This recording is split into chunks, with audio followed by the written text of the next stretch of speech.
Hello दोस्तों, नमस्कार। स्वागत है एक बार फिर से आप सभी के अपने प्रिय चैनल पर। दोस्तों, आपको बता दें जो अभी की सबसे बड़ी खबर आ रही है, जहां जयशंकर जी के बयान से पाकिस्तान को लगी तगड़ी वाली मिर्ची। कश्मीर पर फिर उठाने लगा बेतुका सवाल। बताएंगे दोस्तों क्या बेतुका सवाल उठाया है पाकिस्तान ने, और साथ ही साथ आपको बताएंगे जहां पर जम्मू कश्मीर से बड़ी खबर। आतंकी हमले के इनपुट के बाद गृह मंत्रालय अलर्ट पर। पुंछ राजौरी भेजे जा रहे हैं 1800 सीआरपीएफ जवान। जी हां दोस्तों, राजौरी में आतंकी हमले के बाद एक्शन में भारत की सरकार घाटी भेजेगी सीआरपीएफ की 18 और कंपनियों को। बड़ी खबर आपको बताएंगे दोस्तों अभी की सबसे अहम जानकारी, और साथ ही साथ बताएंगे जहां पर भारतीय नौसेना में गरजेगा राफेल, उधर कांपेंगे चीन और पाकिस्तान। जी हां दोस्तों, और भारतीय जनता पार्टी अपना अध्यक्ष का कमान किसको सौंपेगी दोस्तों, बड़ी खबर बताएंगे। तो हर तरह की जानकारी को जानने के लिए दोस्तों बने रहेगा वीडियो का अंत तक। और अभी खबरों में आगे बढ़ने से पहले हमेशा की तरह अपने भारत देश, भारतीय प्रधानमंत्री नरेंद्र मोदी जी और भारतीय विदेश मंत्री जयशंकर जी का दिल से समर्थन करते हैं दोस्तों, और मानते हैं कि हमारी भारतीय सेना में वो शौर्य, ताकत, बल, क्षमता, पराक्रम है जो किसी अन्य देश की सेनाओं में नहीं। तो इस वीडियो को भी कर दीजिए लाइक, चैनल को कर दीजिए सब्सक्राइब, बेल आइकन दबाइए, साथ ही कमेंट बॉक्स में लिख दीजिएगा जय हिंद। जी हाँ दोस्तों, तो बात करते हैं पहली और सबसे बड़ी खबर की तरफ, जहां जयशंकर जी के बयान से पाकिस्तान को लगी तगड़ी वाली मिर्ची। कश्मीर पर ही उठाने लगा बेतुका सवाल। बता दें भारतीय विदेश मंत्री डॉक्टर एस जयशंकर जी ने हाल ही में ऑस्ट्रिया की यात्रा की थी। इस यात्रा के दौरान उन्होंने पड़ोसी मुल्क को लेकर एक ऐसा बयान दिया जिससे पाकिस्तान तिलमिला उठा। जयशंकर जी ने ऑस्ट्रिया में एक टीवी चैनल को दिए एक इंटरव्यू में पाकिस्तान को आतंकवाद का केंद्र कहा था। भारतीय विदेश मंत्री के इस बयान को पाकिस्तान ने खारिज कर दिया। पाकिस्तानी विदेश मंत्रालय ने बयान जारी करके कहा है कि भारतीय विदेश मंत्री का यह बयान पाकिस्तान को बदनाम और अलग थलग करने में भारत की विफलता के बाद हताशा को दर्शाता है। पाकिस्तान विदेश मंत्रालय ने आगे कहा कि भारत पिछले कई वर्षों से अंतर्राष्ट्रीय स्तर पर पाकिस्तान की छवि को धूमिल करता रहता है। वो पाकिस्तान के खिलाफ हमेशा एंटी पाकिस्तान प्रोपेगेंडा चलाता है। भारत को ये बंद करना चाहिए। इतना ही नहीं, पाकिस्तान ने भारत पर जम्मू कश्मीर में आतंकवाद फैलाने का भी आरोप लगाया। पाकिस्तान विदेश मंत्रालय ने कहा कि भारत का लगातार पाकिस्तान विरोधी बयान पाकिस्तान की धरती पर आतंकवाद को बढ़ावा देने में अपनी संलिप्तता को नहीं छिपा सकता, और न ही ये पाकिस्तान अधिकृत जम्मू कश्मीर यानी IIOJK में राज्य प्रायोजित आतंकवाद की वास्तविकता को छिपा सकता है। पाकिस्तान ने कहा कि दूसरे पर उंगली उठाने से पहले खुद के भीतर झांकना चाहिए। दरअसल कुछ हफ्ते पहले पाकिस्तान ने डोजियर जारी किया था। इस डोजियर में पाकिस्तान ने लाहौर हमले में भारत का हाथ होने का आरोप लगाया था। डोजियर का हवाला देते हुए मंत्रालय ने कहा था कि भारत को पाकिस्तान के खिलाफ आतंकवाद, तोड़फोड़ और जासूसी करना बंद कर देना चाहिए। आपको बता दें दोस्तों कि जयशंकर जी ने क्या कहा था। भारतीय विदेश मंत्री जयशंकर जी ने ऑस्ट्रिया के विदेश मंत्री के साथ बैठक के दौरान पाकिस्तान पर बड़ा हमला बोला था। जयशंकर जी ने पाकिस्तान को आतंकवाद का केंद्र बताया था। इसके बाद एक सरकारी चैनल के सवाल जवाब में जयशंकर जी ने कहा था कि एक राजनयिक होने का मतलब ये नहीं कि आप झूठ बोलेंगे। पाकिस्तान के लिए मैं इससे भी ज्यादा कठिन शब्दों का इस्तेमाल कर सकता हूँ। भारत के साथ जो हो रहा है उसके लिए ये बहुत छोटा शब्द है। जी हाँ दोस्तों, और जयशंकर जी ने पाकिस्तान को बिना नाम लिए दोस्तों अपने पड़ोसी को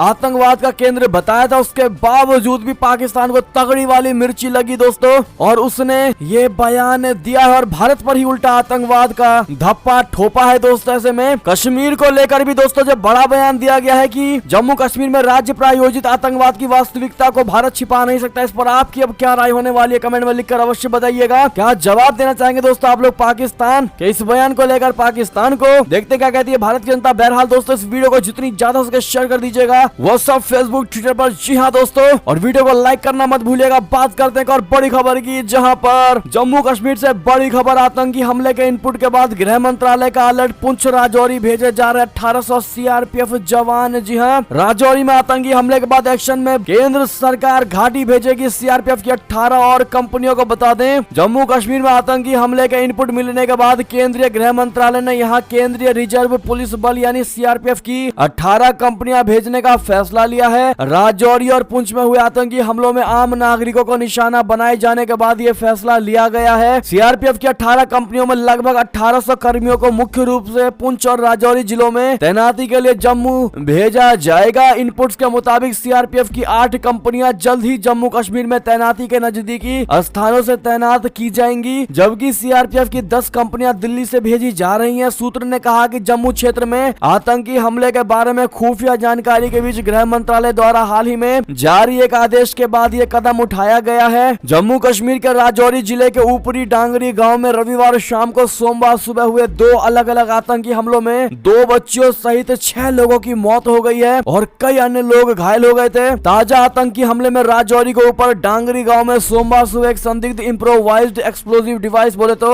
IED विस्फोट के बाद 2 बच्चों की मौत हो गई और कई अन्य घायल हो गए थे। ऐसे में भारत सरकार ने अब तक का सबसे बड़ा डिसीजन लिया है दोस्तों, और पुंछ राजौरी में भेजे जा रहे हैं 1800 CRPF जवान, यानी CRPF की 18 और कंपनियों को भेज रही है। ऐसे में दोस्तों अगर आप भी भारत सरकार के इस कदम का समर्थन करते हैं दोस्तों, तो हमारी भारतीय सेना को और CRPF के जवानों को ऑल द बेस्ट जरूर कह दीजिएगा उनके आगे के ऑपरेशंस के लिए। एक और खबर की बात करें जहां भारतीय नौसेना में गरजेगा राफेल M फाइटर जेट, फ्रांसीसी राष्ट्रपति के दौरे पर होगा इसका बड़ा सौदा, कांपेंगे चीन और पाकिस्तान। जी हां, फ्रांस और भारत के रिश्ते एक डील के बाद नई दिशा की तरफ बढ़ते हुए आगे चलते हुए नजर आ रहे हैं दोस्तों। पहले भारतीय वायुसेना ने अपनी नई स्क्वाड्रन के लिए राफेल का चयन किया था, तो अब नौसेना ने भी राफेल को तरजीह दे दिया। जी हां, फ्रेंच मीडिया की माने तो मार्च में जब फ्रांस के राष्ट्रपति इमैनुअल मैक्रों भारत की यात्रा पर आएंगे तो दोनों देशों के बीच ये डील साइन हो सकती है। जी हां, दिलचस्प बात, रोचक बात यही है कि इस डील के लिए उसने अमेरिकी जेट F-18 सुपर हॉर्नेट को भी रिजेक्ट कर दिया है। जी हां, और ये डील भारत और फ्रांस के रिश्तों में एक मील का पत्थर माना जा रहा है दोस्तों। रक्षा सूत्रों की माने तो रक्षा नौसेना ने 26 राफेल M के लिए कई अरब डॉलर की डील फ्रांस के साथ की है। जी हाँ दोस्तों, इतना ही नहीं, आपको बता दें भारतीय नौसेना की वॉरशिप INS विक्रांत के लिए राफेल को मंजूरी मिल सकती है। जी हाँ दोस्तों, राफेल M को अभी तक ग्रीस, इंडोनेशिया और UAE की सेनाएं प्रयोग कर रही हैं, भारत भी इसका प्रयोग करेगा। जी हाँ दोस्तों, ऐसे में इस नए डीलिंग के लिए आपकी अपनी क्या निजी राय होगी दोस्तों। बात करते हैं और खबर की, जहां पर पाकिस्तानी PM शहबाज शरीफ और बिलावल भुट्टो को TTP की बड़ी धमकी, सेना के गुलाम बने रहोगे तो भुगतोगे। जी हां, तहरीक तालिबान पाकिस्तान ने पाकिस्तान की 2 प्रमुख राजनीतिक पार्टियों के शीर्ष नेताओं को धमकी दी है। TTP का कहना है कि अगर वे संगठन के खिलाफ ऐसे ही कड़े कदमों का समर्थन करना जारी रखेंगे तो ये उनके लिए सही नहीं होगा। TTP ने पाकिस्तान के प्रधानमंत्री शहबाज शरीफ की पार्टी पाकिस्तान मुस्लिम लीग नवाज और विदेश मंत्री बिलावल भुट्टो जरदारी की अगुवाई वाली पाकिस्तान पीपुल्स पार्टी को यह चेतावनी दी है। TTP ने जारी बयान में कहा है कि अगर ये दोनों पार्टियां अपने रुख पर ऐसे ही अड़ी रहेंगी और सेना की गुलाम बनी रहेंगी तो इन पार्टियों के आकाओं के खिलाफ एक्शन लिया जाएगा। उन्होंने चेतावनी दी है कि आवाम को इस तरह के लोगों के करीब आने से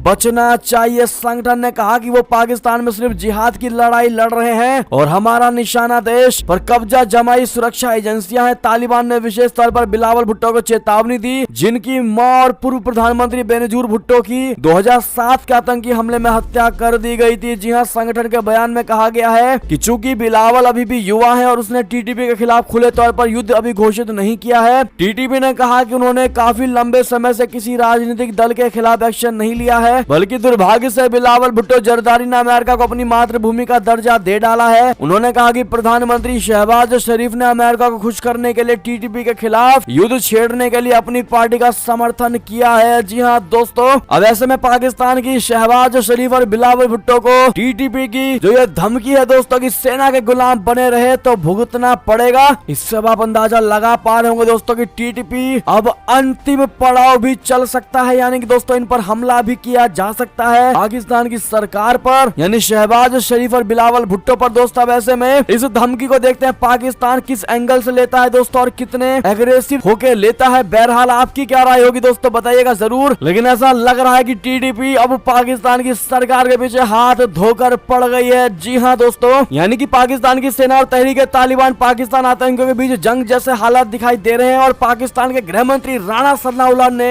ऐलान किया कि अगर तालिबान ने TTP आतंकियों का खात्मा नहीं किया तो पाकिस्तानी सेना अफगानिस्तान में घुसकर हमला करेगी दोस्तों। और उसी के जवाब में तालिबानी आतंकी भड़कते हुए उन दोनों नेताओं को विस्फोटक से उड़ाने की भी धमकी दे रहे हैं। बात करते हैं दोस्तों एक और बड़ी खबर की, जहां कई बम धमाकों से दहल उठा काबुल, कई लोगों के मारे जाने की आशंका की खबर। जी हां, अफगानिस्तान की राजधानी काबुल में एक बार फिर से कई बम धमाके हुए। टोलो न्यूज ने इसके बारे में जानकारी दी है। न्यूज के मुताबिक सुरक्षा अधिकारियों ने इस पर अभी तक कोई टिप्पणी नहीं की है। आपको बता दें कि अफगानिस्तान में 1 जनवरी को भी काबुल एयरपोर्ट के समीप एक धमाका हुआ था जिसमें 10 22 लोगों की मौतें हो गई थी। बढ़ते एक और खबर की तरफ, जहां SFJ का भारत में 26 जनवरी को खालिस्तान जनमत संग्रह का प्लान हुआ विफल। जी हाँ, भारत से पंजाब के लिए एक अलग राज्य के लिए अभियान चलाने वाले अमेरिका स्थित सिख फॉर जस्टिस समूह का 26 जनवरी को पंजाब, हरियाणा, हिमाचल प्रदेश, दिल्ली में खालिस्तान जनमत संग्रह कराने की योजना विफल होती नजर आ रही है। संगठनों, धार्मिक संस्थाओं के पूर्ण सहयोग के अभाव में ये अभियान ठुस कर दिया गया है। पंजाब के सिख और धार्मिक संगठनों द्वारा पन्नू को दो तरफा जवाब देकर असंवैधानिक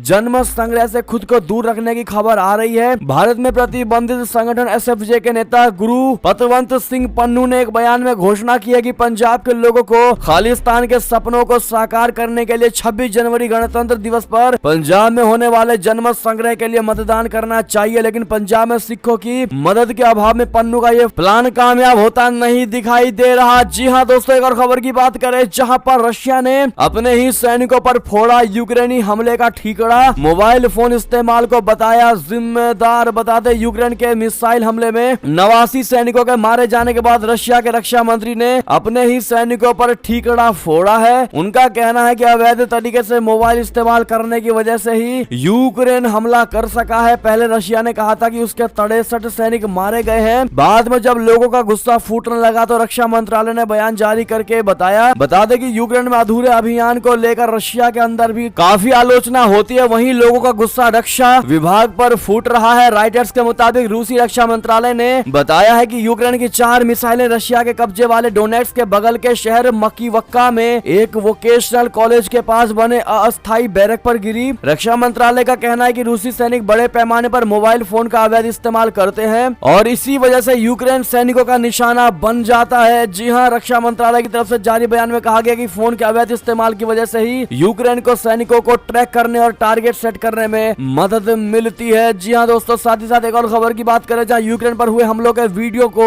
डॉक्यूमेंट्री के तौर पर दिखाएगा रशिया। पुतिन ने दे दिया आदेश। 10 महीने से भी ज्यादा का वक्त बीत चुका है दोस्तों इस युद्ध को, और युद्ध अभी तक भी नहीं रुका है। और इसी बीच कई रिपोर्ट्स में दावा किया गया है कि रूसी सेना ने यूक्रेन के अलग अलग क्षेत्रों में आम नागरिकों के साथ क्रूरता दिखाई है। इनमें बुचा से लेकर मारियुपोल तक भीषण रॉकेट हमले और इनमें मारे गए यूक्रेनी नागरिकों की सामूहिक कब्रों से के मिलने की बातें सामने आई। और इसी बीच अब रशिया के राष्ट्रपति व्लादिमीर पुतिन ने अपने अफसरों को आदेश दिया है कि वे यूक्रेन के खिलाफ किए गए हमलों की डॉक्यूमेंट्री फिल्मों की सीरीज को देश के सिनेमा में प्रदर्शित करना शुरू करे। जी हाँ दोस्तों, बात करें एक और खबर की, जहाँ पर जयशंकर जी ने रूसी तेल को लेकर यूरोपीय पश्चिमी देशों का मुंह किया बंद, दिखाया इनको आईना। जी हाँ, विदेश मंत्री जयशंकर जी ने पश्चिमी शक्तियों के असंतोष के बावजूद रशिया के कच्चे तेल का आयात करने के भारत के कदमों का बचाव करते हुए कहा कि यूरोप ने फरवरी 2022 से भारत की तुलना में रशिया से जीवाश्म ईंधन का 6 गुना अधिक आयात किया है। यूक्रेन युद्ध के बीच ऑस्ट्रिया के दौरे पर पहुंचे भारतीय विदेश मंत्री जयशंकर जी ने रशिया से सस्ता तेल खरीदने पर अपने जोरदार तर्कों और इतिहास के तथ्यों की याद दिलाकर यूरोपीय और पश्चिमी देशों का मुंह बंद किया। 2 देशों की अपनी यात्रा के दूसरे चरण में साइप्रस से यहाँ पहुंचे जयशंकर जी ने यह भी कहा है कि यूरोपीय राजनीतिक नेतृत्व अपनी आबादी पर रशिया यूक्रेन संघर्ष के प्रभाव को कम करना चाहेगा और ये एक विशेषाधिकार है जिससे अन्य राजनीतिक नेतृत्व तक भी विस्तारित करना चाहिए। जयशंकर जी के बेबाक तर्कों के कारण एक बार उनकी जमकर तारीफ फिर हो रही है। जयशंकर जी ने सोमवार को ऑस्ट्रिया के राष्ट्रीय प्रसारक ORF को दिए एक साक्षात्कार के दौरान ये बात कही। जी हाँ दोस्तों,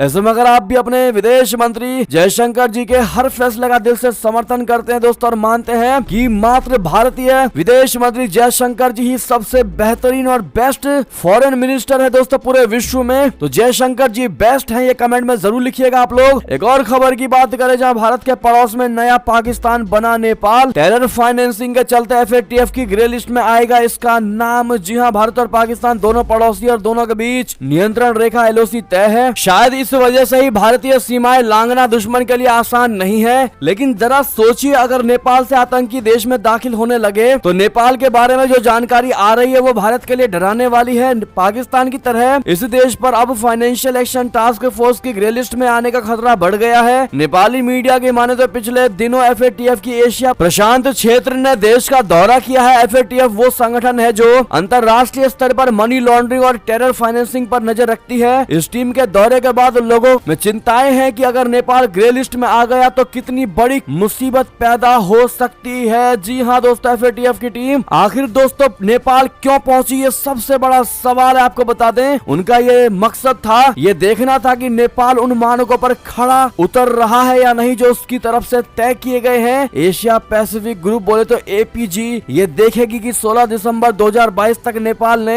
इस दिशा में कितनी प्रोग्रेस किया है, प्रगति की। अगर नेपाल उसकी उम्मीदों पर खरा नहीं उतरा तो फिर उसे ग्रे लिस्ट में डाल दिया जाएगा। आपको क्या लगता है दोस्तों, क्या नेपाल ग्रे लिस्ट में चला जाएगा या बच जाएगा? दोस्तों देखते हैं हमारी भारत की जनता क्या कहती है। दोस्तों वीडियो को भी जरूर लाइक करिएगा। कमेंट के साथ साथ एक और खबर की बात करें, जहां चाहे परमाणु बम गिरा दो नहीं बदलेंगे महिलाओं पर बैन वाला फैसला। जी हाँ दोस्तों, तालिबानी शिक्षा मंत्री की बहुत बड़ी चेतावनी। बता दें अफगानिस्तान पर काबिज तालिबान सरकार ने महिलाओं के मुद्दे पर दुनिया को 2 टूक चेतावनी दी है। तालिबान सरकार के शिक्षा मंत्री निदा मोहम्मद नदीम ने कहा है कि चाहे अफगानिस्तान पर परमाणु बम गिरा दिया जाए पर इस्लामिक अमीरात सरकार अपना फैसला नहीं बदलेगी। उन्होंने दावा किया है कि उनकी सरकार का फैसला इस्लामिक कानूनों के अनुसार है। निदा ने यहाँ तक कहा है कि अफगानिस्तान एक संप्रभु देश है, ऐसे में दुनिया के बाकी देशों को उसके आंतरिक मामलों में दखल देने का कोई अधिकार नहीं है। तालिबान सरकार ने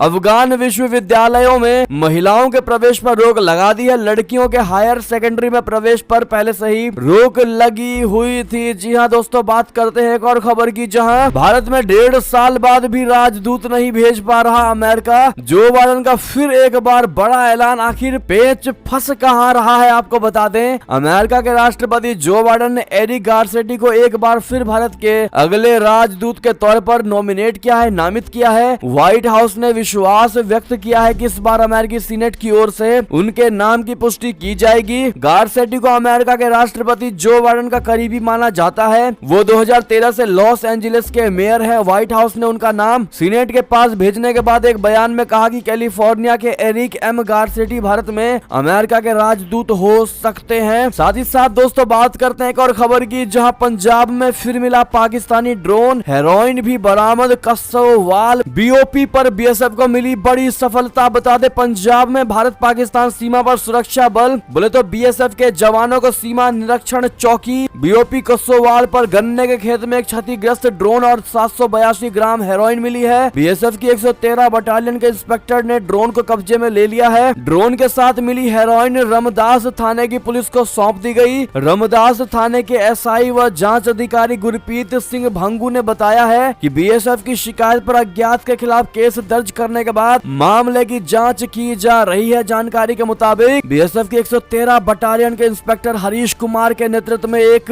टीम 2 जनवरी को भारत पाकिस्तान सीमा स्थित बीओपी कसोवाल क्षेत्र में गश्त कर रही थी और इस दौरान कंटीली तारों के इधर भारतीय क्षेत्र के गन्ने के खेत में उधर उन्हें कुछ संदिग्ध चीजें दिखाई दी। इस पर बीएसएफ ने गन्ने के खेत को चारों तरफ से घेर कर सर्च अभियान चलाया तो उन्हें खेत में पड़ा एक पाकिस्तानी ड्रोन मिला। यहाँ पर उन्हें एक पैकेट मिला, जांच में 782 ग्राम हेरोइन मिली है। जी हाँ दोस्तों, यानी कि पाकिस्तान भारत में आतंकवादियों और आतंकी मंसूबों को कभी रोकने नहीं वाला दोस्तों, और वो अपनी आदतों से बाज आता नहीं दिखाई दे रहा। इस पर आपकी क्या राय होगी दोस्तों, कमेंट में लिखकर अवश्य बताइएगा। क्या फिर एक बार पाकिस्तान भारत के द्वारा स्ट्राइक चाहता है? दोस्तों बताइएगा जरूर। एक और खबर की बात करें, जहां पर ऋषि सुनक जी ने ब्रिटिश शिक्षा व्यवस्था में लाया भारतीय प्लान। 18 साल तक ये विषय होगा अनिवार्य। जी हाँ, ब्रिटेन के प्रधानमंत्री ऋषि सुनक जी देश के बच्चों को गणितीय प्रणाली में सक्षम बनाने की कोशिशों में इंग्लैंड में सभी छात्रों के लिए 18 वर्ष की आयु तक गणित की पढ़ाई अनिवार्य करने जा रहे हैं, ताकि ब्रिटेन दुनिया में सबसे अच्छी शिक्षा प्रणाली को टक्कर दे सके। द इंडिपेंडेंट की एक रिपोर्ट में कहा गया है कि साल 2023 के अपने पहले भाषण में प्रधानमंत्री ऋषि सुनक इसकी घोषणा कर सकते हैं। कहा यह जा रहा है कि पीएम सुनक अपने भाषण में लोगों को यह चेतावनी भी दे सकते हैं कि भविष्य की नौकरियों में विश्लेषणात्मक कौशल की आवश्यकता पहले से अधिक होगी, इसीलिए छात्रों को उससे निपटने के लिए अभी से तैयार करना होगा। जी हाँ दोस्तों, बात करते हैं एक और खबर की, जहां अमेरिका ने क्यूबा स्थित दूतावास में बहाल की वीजा की सेवाएं। देश छोड़ने के लिए बेकरार है हजारों लोग। जी हाँ, क्यूबा में अमेरिका के दूतावास में वीजा और महावाणिज्य दूतावास संबंधी सेवाएं बुधवार को बहाल की जा रही हैं। साल 2017 में अमेरिका के राजनयिक कर्मियों में स्वास्थ्य संबंधी समस्याओं के कई मामले आने पर हवाना में अमेरिकी कर्मियों की संख्या काफी कम करने के बाद पहली बार ये सेवाएं बहाल की गई हैं। दूतावास ने इसी सप्ताह घोषणा की थी कि वो आवर्जन वीजा की प्रक्रिया शुरू करेगा। इसमें क्यूबा के लोगों को अमेरिका में रहने वाले उनके परिजनों से मिलाने को प्राथमिकता दी दी जाएगी। जी हाँ दोस्तों, बात करते हैं एक और खबर की, जहां इमरान खान की पार्टी ने बताई पाकिस्तान की बदहाली की कहानी, गर्ज में जा रही अर्थव्यवस्था। जी हाँ, पाकिस्तान के पूर्व प्रधानमंत्री इमरान खान की पार्टी पाकिस्तान तहरीक इंसाफ यानी पीटीआई ने पाकिस्तान की आर्थिक बदहाली का विवरण देश के सामने रखा है। पार्टी ने आरोप लगाया है कि प्रधानमंत्री शहबाज शरीफ की सरकार देश की अर्थव्यवस्था को गर्त में लेकर जा रही है। पीटीआई ने मंगलवार को पाकिस्तान की अर्थव्यवस्था के बारे में एक श्वेत पत्र देश के सामने रखा। श्वेत पत्र लाहौर में जारी किया गया है। पर्यवेक्षकों के मुताबिक इसमें आधिकारिक आंकड़ों के जरिए देश में बढ़ती जा रही मुसीबत का ब्यौरा पेश किया गया है। हालांकि पीटीआई का मकसद इसके जरिए मौजूदा पाकिस्तान डेमोक्रेटिक मूवमेंट सरकार पर निशाना साधना है, लेकिन इससे देश की सही तस्वीर सामने आई है। पीडीएम सरकार के लिए श्वेत पत्र में दिए गए आंकड़ों का खंडन करना संभव नहीं है, इसीलिए सत्ताधारी गठबंधन के नेताओं ने श्वेत पत्र से उभरी चिंताजनक तस्वीर का दोष पूर्व पीडीआई सरकार पर मढ़ने की रणनीति अपनाई। जी हाँ दोस्तों, बात करें एक और खबर की, जहां मोदी कैबिनेट ने ग्रीन हाइड्रोजन मिशन को मंजूरी दे दी। यह है मकसद, बता दें। पीएम मोदी जी के नेतृत्व में बुधवार यानी 4 जनवरी को हुई कैबिनेट की बैठक में महत्वपूर्ण निर्णय लिए गए। केंद्रीय मंत्री अनुराग ठाकुर ने बताया है कि नेशनल ग्रीन हाइड्रोजन मिशन को केंद्रीय मंत्रिमंडल ने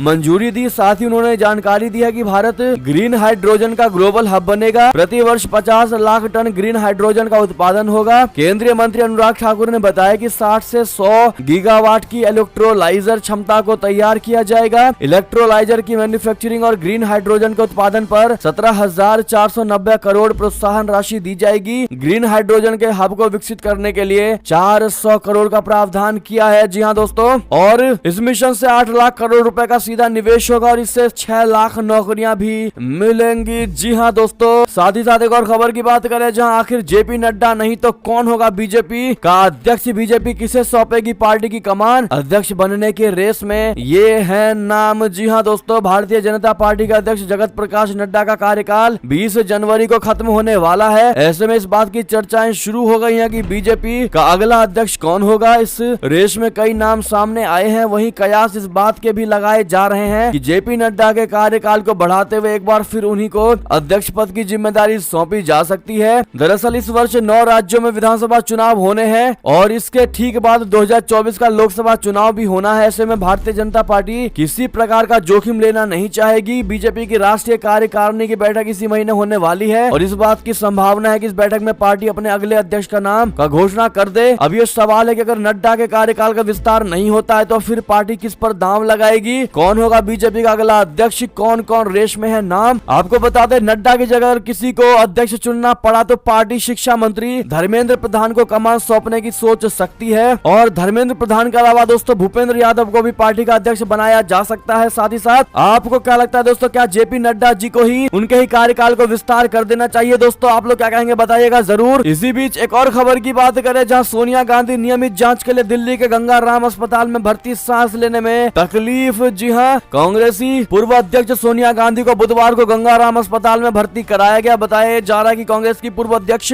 रूटीन चेकअप के लिए अस्पताल में भर्ती की गई है। सूत्रों के मुताबिक सर्दी के मौसम में उनको थोड़ी तकलीफ महसूस हो रही है। साथ ही साथ दोस्तों अंतिम खबर की बात करें तो दिल्ली से मौसम के हाल को लेकर बड़ी खबर, दिल्ली में ठंड ने तोड़े सारे रिकॉर्ड। बुधवार रहा सीजन का सबसे ज्यादा ठंड, आईएमडी का अलर्ट जारी। जी हाँ, राजधानी दिल्ली में बुधवार की सुबह इस सीजन में सबसे ज्यादा ठंडी रही और पहली बार पारा 5 डिग्री से नीचे आ गया। मौसम विभाग का अनुमान है कि अगले 3 दिनों के दौरान दिल्ली के लोगों को शीतलहर का सामना करना होगा। इसके लिए येलो अलर्ट भी जारी कर दिया गया। ऐसे में दोस्तों आप लोग कहां से इस वीडियो को देख रहे हैं और आपके यहाँ पर कितना टेम्परेचर है अभी, कमेंट में लिखकर जरूर बताइएगा। और इसी बीच ये थी अभी की सबसे बड़ी खबर है। दोस्तों आपको हमारी खबर कैसी लगी? आशा करता हूँ बहुत अच्छी लगी होगी। अगर थोड़ी भी अच्छी लगी है तो इस वीडियो को अभी अपने भाई बंधुओं में व्हाट्सएप, फेसबुक, ट्विटर के जरिए पूरे भारत में शेयर करना बिल्कुल मत भूलिएगा। और अभी कर दीजिए इस वीडियो को लाइक, चैनल को कर दीजिए सब्सक्राइब, बेल आइकन दबाइए, साथ ही कमेंट बॉक्स में लिख दीजिएगा जय हिंद जय भारत। तो मिलते हैं अगली बड़ी खबर में, तब तक के लिए बहुत बहुत धन्यवाद। जय हिंद जय भारत, जय श्री राम, वंदे मातरम, हर हर महादेव।